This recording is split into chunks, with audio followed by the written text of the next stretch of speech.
Audio Jungle.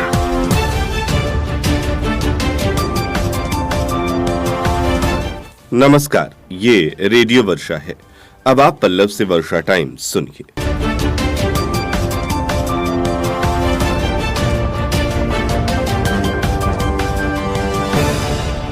पहले सुर्खियां। शादी नवरात्र का हुआ शुभारंभ, घरों में लोगों ने शुरू की पूजा आराधना। बंद पट के बावजूद श्रद्धालु पहुंचे थावे। गोपालगंज में 13 प्रत्याशियों का नामांकन रद्द। सीएम नीतीश कुमार भोरे में करेंगे चुनावी सभा और प्रेम प्रसंग में पीट पीट कर युवक की हत्या। अब वर्षा टाइम्स विस्तार से। शनिवार से शारदीय नवरात्र का शुभारंभ हो गया।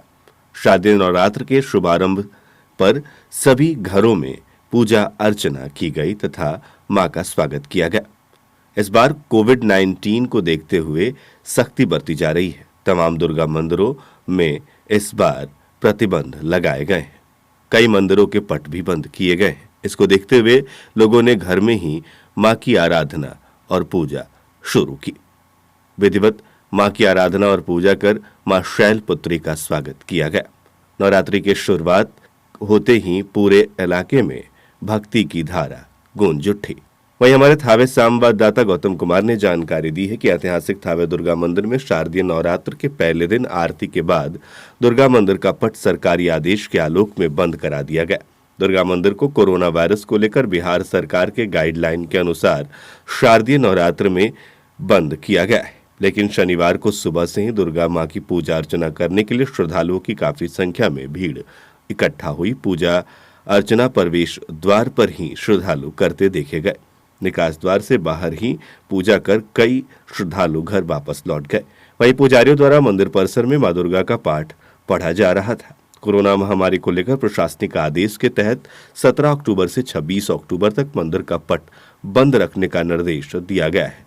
वहीं दुकानदारों का कहना है कि मंदिर बंद होने से परिवार चलाने में परेशानी हो रही है, जबकि पुजारियों का कहना है कि मंदिर बंद होने से स्थिति दयनीय होती जा रही है। थानाध्यक्ष विशाल आनंद ने बताया कि किसी भी तरह के दर्शन करने पर पूर्णतः प्रतिबंध लगाया गया है। वहीं इलाके के कई दुर्गा मंदिरों में श्रद्धालु पहुंचे, लेकिन सोशल डिस्टेंसिंग और पट बंद होने की वजह से काफी ज्यादा भीड़ नहीं रही।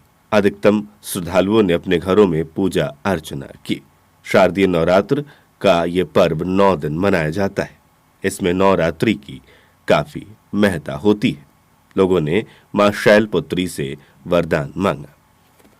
बिहार विधानसभा चुनाव में गोपालगंज के 6 विधानसभाओं से 13 प्रत्याशियों का नामांकन रद्द हो गया है। बरौली में 8, कुचायकोट में 2, गोपालगंज में 1, हथुआ में 1 और भोरे में 1 प्रत्याशी का नामांकन रद्द हुआ है। विधानसभा क्षेत्र के निर्वाची पदाधिकारी द्वारा बिहार विधानसभा चुनाव 2020 के लिए किए गए नामांकन की जांच की गई।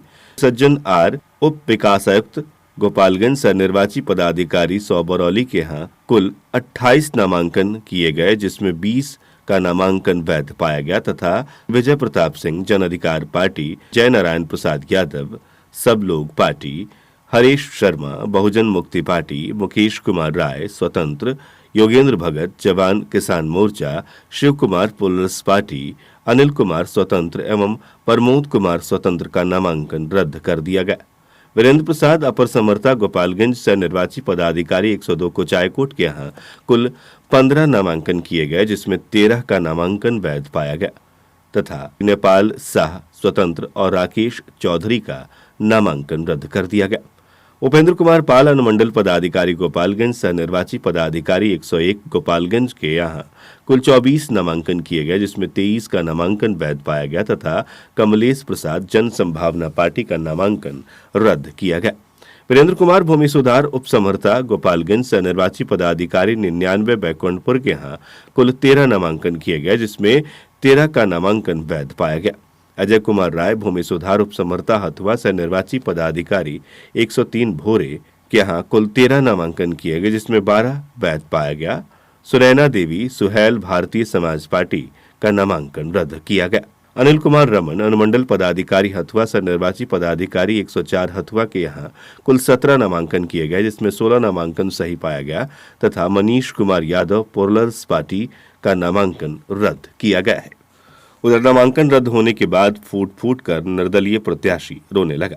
जिला समन्वय परिसर में बिलख बिलख कर रोते हुए वीडियो वायरल हो गया है। बरौली से निर्दलीय प्रत्याशी के तौर पर नामांकन किया गया था। भाजपा प्रत्याशी पर नामांकन रद्द कराने का आरोप लगाया गया है। ये प्रत्याशी अनिल कुमार उर्फ रूफी व्यास बताए जा रहे हैं, जो बरौली से निर्दलीय चुनाव लड़ने के लिए नामांकन कर रहे थे। इनका नामांकन रद्द कर दिया गया है।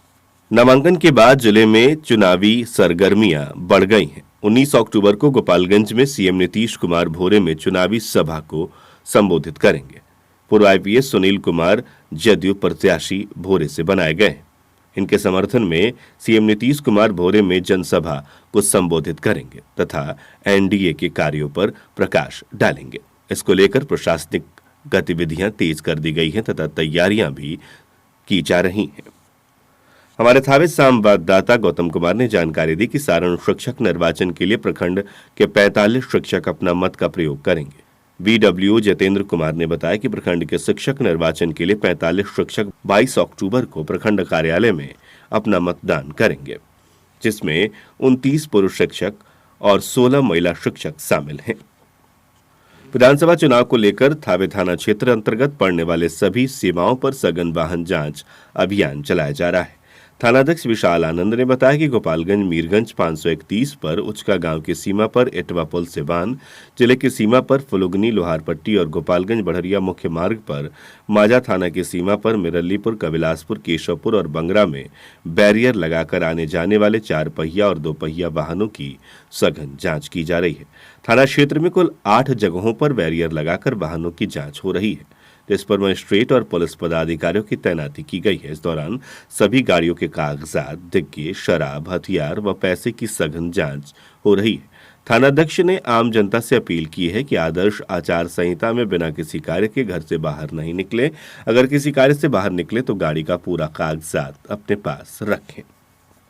उधर इटवा धाम में 1 माह तक चलने वाले 24 घंटे अष्टयाम का समापन हो गया। इटवा धाम के बाबा रामजी दास ने बताया कि पूरे 1 माह में चलने वाले सीताराम नाम जाप का समापन हुआ। शुक्रवार को पूर्णावती के बाद यह अष्टयाम संपन्न हो गया। इसके बाद भंडारे का आयोजन कराया गया। माया थाना क्षेत्र में पथरा के नूर होदा के 24 वर्षीय पुत्री अनीसा प्रवीण को शनिवार की शाम झोपड़ी में रखे जलावन को ले जाते वक्त जहरीले सांप ने डस लिया। घटना की जानकारी होते ही परिजनों ने इलाज हेतु प्राथमिक स्वास्थ्य केंद्र में भर्ती कराया, जहां इलाज चल रहा है। हमारे माजागढ़ संवाददाता सुदेश प्रसाद श्रीवास्तव ने जानकारी दी है कि माजागढ़ थाना क्षेत्र के धर्मपरसा गांव के सोनू कुमार यादव अवैध रूप से विदेशी शराब बेच रहा था, जिसकी सूचना मिलते ही पुलिस उसके घर पहुंची और पुलिस को देखकर धंधेबाज भागने में सफल हो गया। पुलिस द्वारा घर की तलाशी लेते समय कार्टून में 4 बोतल विदेशी शराब बरामद की गई। उत्पाद अधिनियम के तहत प्राथमिकी दर्ज कर धंधेबाज को गिरफ्तार करने के लिए छापेमारी की जा रही है। प्रेम प्रसंग में युवक की हत्या का मामला प्रकाश में आया है। बताया जा रहा है कि युवक की बेरहमी से पिटाई की गई। इलाज के दौरान युवक की मौत हो गई। मोहम्मदपुर थाने के सलेहपुर गांव की घटना बताई जा रही है। मोहम्मदपुर पुलिस ने इस मामले में कार्रवाई करते हुए 3 अभियुक्तों को गिरफ्तार किया है। बताया जा रहा है कि मामला प्रेम प्रसंग का है। अब कुछ वर्षा टाइम्स दरभंगा प्रमंडल से। हमारे दरभंगा प्रमंडल संवाददाता गोपाल पोदार ने जानकारी दी है कि बिहार सरकार के पंचायती राज मंत्री डॉक्टर कपिल देव कामत की कोरोना से मौत हो गई। पटना एम्स में गुरुवार की रात 2 बजे उन्होंने अंतिम सांस ली। मधुबनी जिले के बाबुर बहरी से वो विधायक थे। पटना एम्स में कोरोना के नोडल पदाधिकारी डॉक्टर संजीव ने बताया कि गुरुवार की रात करीब 2 बजे उनकी मौत हुई। कोरोना संक्रमित होने के बाद 1 अक्टूबर को उन्हें पटना एम्स में भर्ती कराया गया था। पिछले 1 सप्ताह से वे वेंटिलेटर पर थे। उन्हें किडनी से संबंधित बीमारी थी। तबीयत बिगड़ने पर पटना एम्स में उनकी डायलिसिस की गई थी। उनके निधन की सूचना मिलते ही जदयू में शोक की लहर फैल गई। मोनिया में उप मुख्यमंत्री सुशील मोदी ने कहा कि जो बिहार पहले बिजली, पानी और सड़क के लिए तरसता था, आज उसी बिहार में ऐसा कोई गांव नहीं बचा जहां सड़क नहीं पहुंची है। हर घर में बिजली का कनेक्शन देते हुए 24 घंटे आपूर्ति सुनिश्चित की जा रही है तथा खेतों को सिंचाई के लिए 6 घंटे बिजली देने की तैयारी में सरकार लगी है। वो एक चुनावी सभा को संबोधित कर रहे थे। पूसा के डॉक्टर राजेंद्र प्रसाद केंद्रीय विश्वविद्यालय में 4 दिवसीय अनुसंधान परिषद की बैठक गुरुवार की देर रात संपन्न हुई। कुलपति डॉक्टर आशीष श्रीवास्तव की अध्यक्षता में आयोजित बैठक में 4 नई प्रजातियों को स्टेट वैरायटी रिलीज कमेटी के लिए अनुशंसित कर दिया गया। इसमें Rajendra popcorn 1, Rajendra baby corn 1, Rajendra लहसुन 1 एवं राजेंद्र गेहूं 4 शामिल हैं। इसके अलावा 3 पुस्तकों का विमोचन भी किया गया। ताजपुर में +2 हाई स्कूलों में अब 12वीं सेंटअप छात्र छात्राओं की परीक्षा 11 से 19 नवंबर तक ली जाएगी।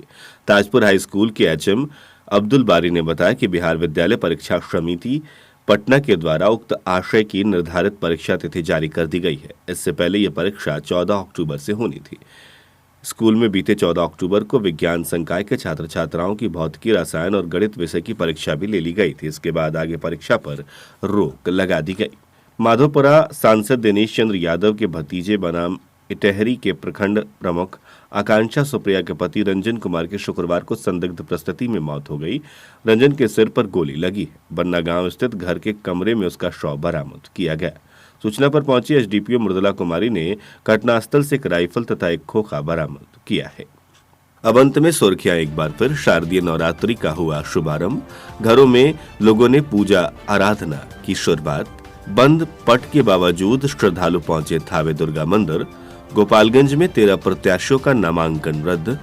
सीएम नीतीश कुमार भोरे में करेंगे चुनावी सभा और प्रेम प्रसंग में पीट कर युवक की हत्या। इसके साथ ही वर्षा टाइम्स का ये अंक समाप्त हुआ। नमस्कार।